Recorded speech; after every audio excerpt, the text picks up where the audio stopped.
todos, sejam bem-vindos aos Segredos da Bimbi.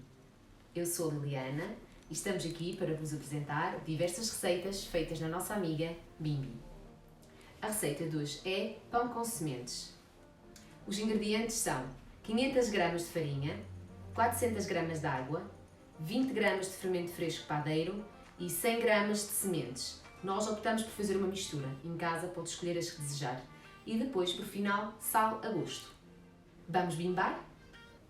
Colocamos no nosso copo a água e o fermento.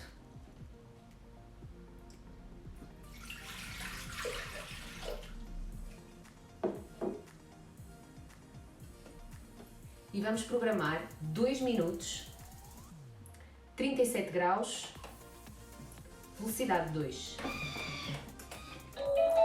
Já terminou? E agora vamos adicionar os restantes ingredientes, a farinha, as sementes e o sal a gosto. E não se esqueçam também, se ainda não nos seguem no Instagram, de nos seguirem.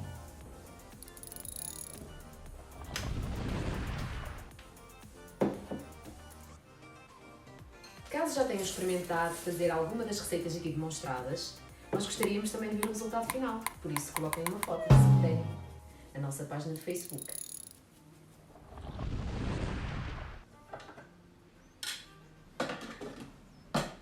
Então agora vamos programar 2 minutos velocidade espiga.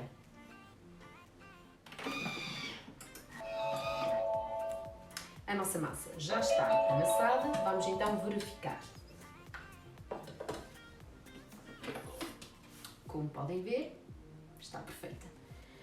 Vamos então colocar nesta forma, que foi o que nós então optamos por colocar diretamente na forma que vai ao forno, e será aqui que a nossa massa vai levedar.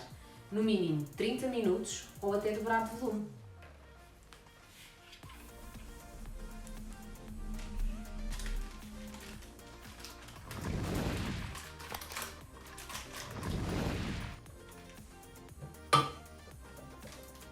Então agora vamos colocar a nossa massa a levedar num local seco e sem correntes de ar. Se desejar, pode colocar a forma dentro do seu micro-ondas para manter a temperatura e não haver correntes de ar. Mas não se esqueça, não ligue o micro-ondas.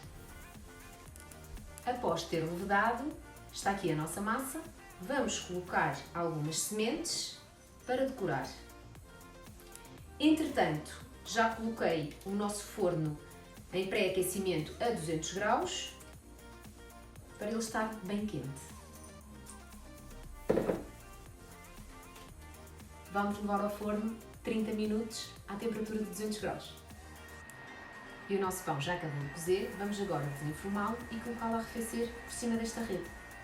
E aqui está. E agora não se esqueçam, deliciem-se com este pão e a barrar com a nossa famosa manteiga. Coloquem um gosto e até à próxima!